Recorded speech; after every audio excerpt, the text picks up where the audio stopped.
I played Resident Evil 1, and I remember feeling very intimidated by it. Because I was so used to playing games where you had a bunch of ammo, you had zombies, but you just shoot all the monsters, like Doom and whatnot. So I thought, oh, I know what I'm in for. Just like how the Stars probably thought they knew what they were in for, looking for these killers in the woods. And no, I was caught totally unprepared, so I didn't have time to really feel comfortable about Resident Evil, because I was too busy trying to figure out the game, and feeling very scared as a result, and just uncertain. Resident Evil 2, I liked, but I still didn't really feel connected to it. We saw interesting characters, but the different scenarios and whatnot. Resident Evil 3 got me, though. Resident Evil 3, in its opening, when you see the RPD and the Umbrella Special Forces fighting back the zombies as best as they can and being overwhelmed, that made me a fan. That I was like, oh, I want to play more of that. I want to play more of Resident Evil during the outbreak. I want to see what it was like being on the front lines in that last battle against the zombies. That looks so exciting. I want to play that. And I finally got my wish with Resident Evil Outbreak, kind of, sort of. And then I got my wish, kind of, sort of, with Operation Raccoon City, actually. But yeah, anything that takes place during this time, I find so fascinating. Yeah, oh yeah, no, it's brilliantly done. That's a point of contention too right now in the fan base. With I want to keep pausing because I got so much to talk about. But you guys are great, for bringing this out of me. So in Resident Evil 3 Remake, I have such mixed feelings about Brad. And when he grunts at Marvin, sorry, and then, as he's turning, and people are like, no, zombies shouldn't be able to talk, but I'm actually okay with it. And I have two headcanons, two theories as to why that zombie is saying sorry. My first theory is the one that everyone goes with, that Brad is struggling to hold on, and he can't, and he's apologizing. My other theory, which I haven't heard anyone say yet, is I think zombies, the infected, are able to manipulate speech. And they can manipulate it for certain basic things. So, for example, the OG zombies, sometimes when you go into a room, you hear them say, you. It sounds like they're saying you, but it's just guttural enough where you can't really tell. I think they are actually saying it as a sign to other zombies of, hey, that person is not one of us, get her. And I think when Brad Zombie says sorry, that's not really him. I think that's the zombie trying to lure him closer so he can get a meal. Just my own little theory, though.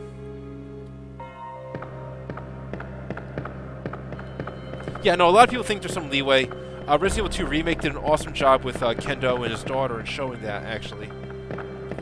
And it's very tragic, that whole story with him and his daughter. I love the OG, as much as I hate irons. Oh, shit, you got me on another tangent. You guys are bringing it on me today. But as much as I love the original voice acting for Irons and Kendo in RE2, I love Remake Kendo. I think that's an actual upgrade. OG Kendo used to be one of my favorite characters, too. Used to be. I need a drink before I get into this next topic.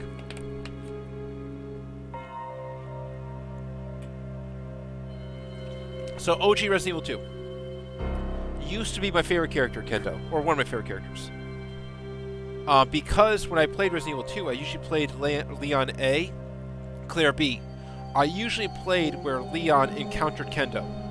And Kendo seemed like a great guy, last holdout, trying to help people, trying to equip them. I figured he was out of guns because he's probably equipping the last people in Raccoon against the zombie menace. Good guy.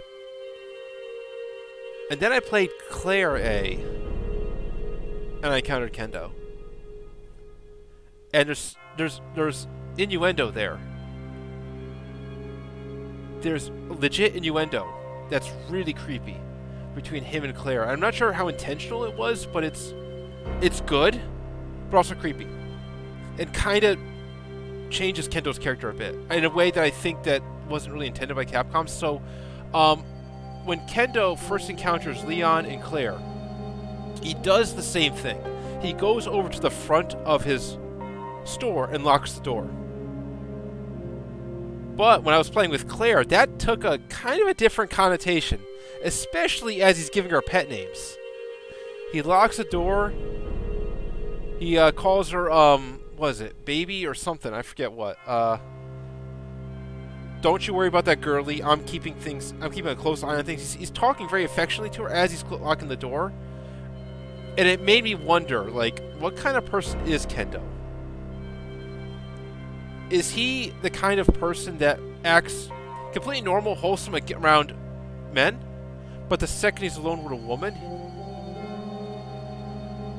I don't know. I read a lot into that, and it's another layer of menace. Granted, Claire can more than capably handle herself, but that's just how I read that character there.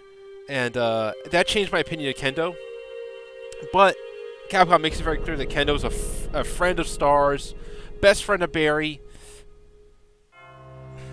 I don't know. But they changed Kendo's character a lot in the remake. Gave him a daughter, humanized him a lot more. He says darling, yeah, thank you. And the pet names and the lock in the door, just...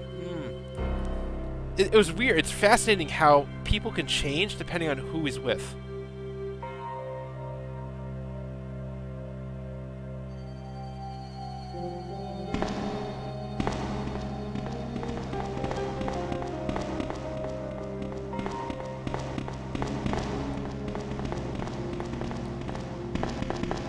And I might be reading too much into it, you know.